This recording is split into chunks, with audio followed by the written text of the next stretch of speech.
convent of Santa Monica Museum in Puebla, Mexico, was originally a refuge for women.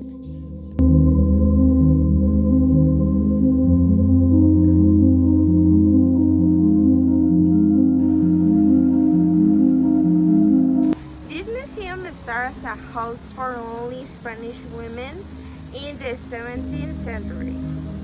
In 1682, became in the College Santa Monica, and 2 years later in the first Augustinian convent in America.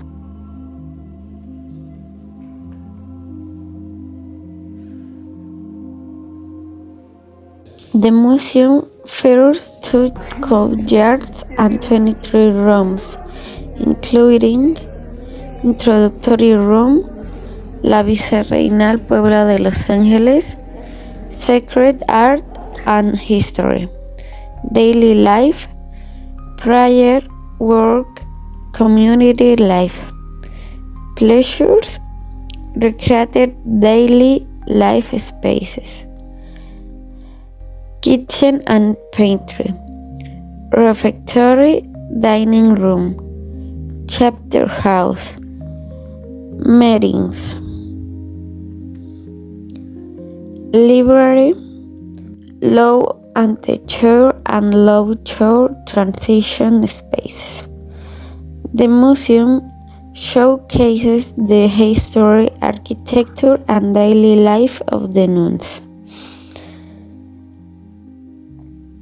The Dark Oratory, in an article by El Sol de Mexico, other aspects of the convent and describe souks and dark oratory, where objects related to penance were found, including a crucifix, clandestine schools, a dark rosary,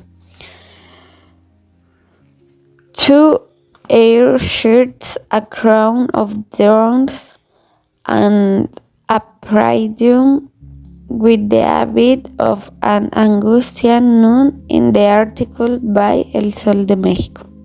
This museum exhibits the female monasterical life in the country, has sacred art from the century 16 and 17, and has 4 collections of different convents. And what we found on the upper floor? The rooms Coro Alto, Antecoro Alto, San Agustin Life, Cell, Reliquaries, and more.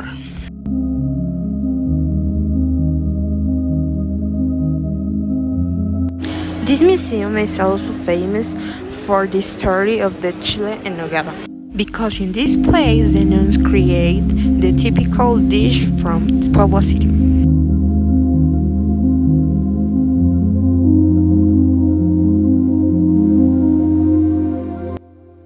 And a fun fact of the museum, many visitors say saw ghosts of the nuns walking around and even heard the noises of them.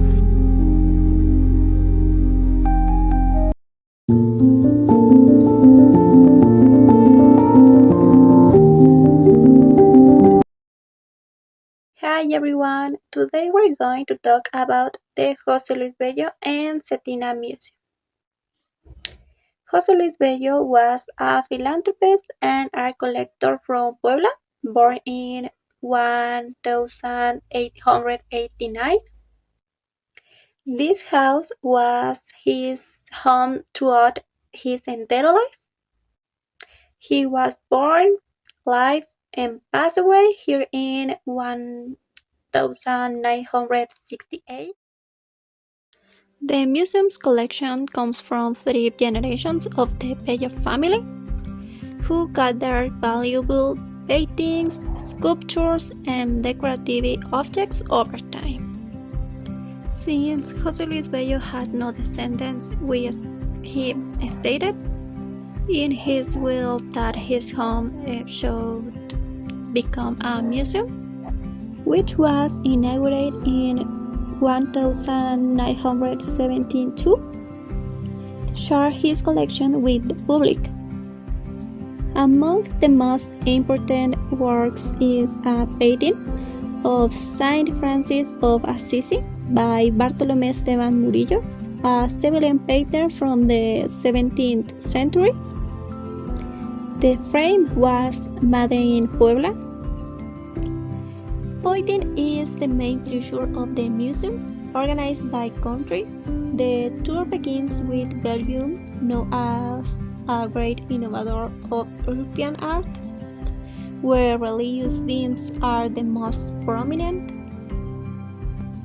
Hello everyone, I will continue explaining what we saw and learned at the museum, because even though we weren't allowed to record or take photos, we were able to take away knowledge.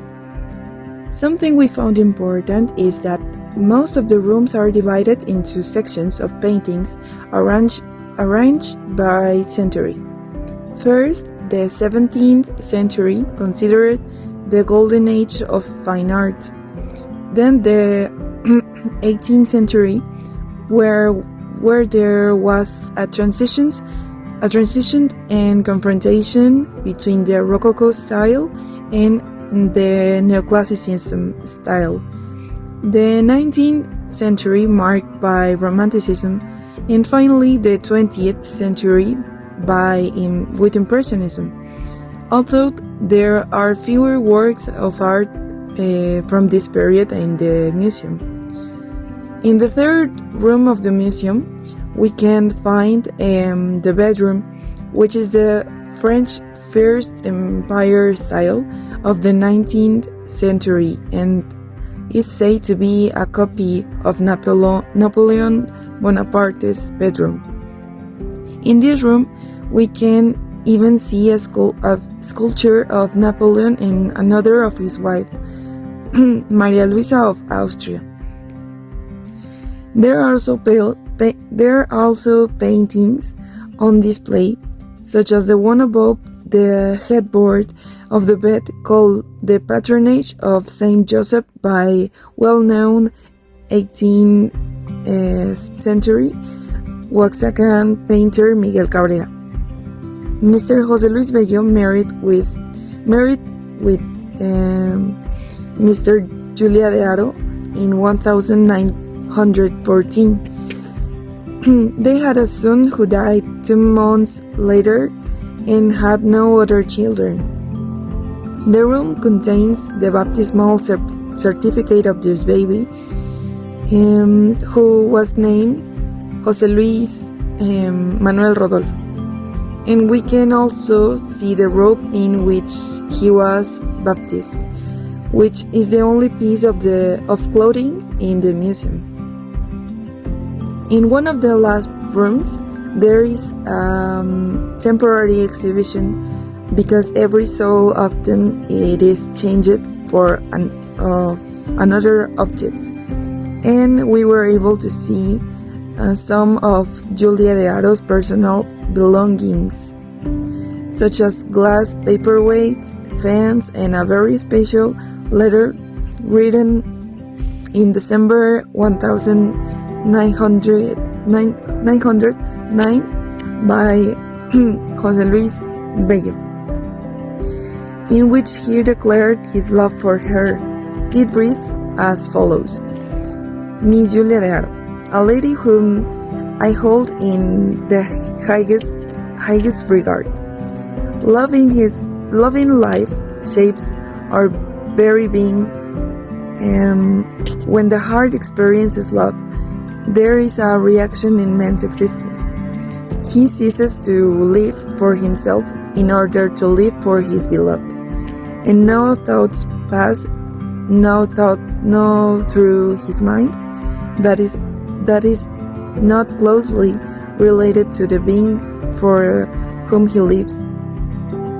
Very different from how a lady is courted today. We no longer have a man like that.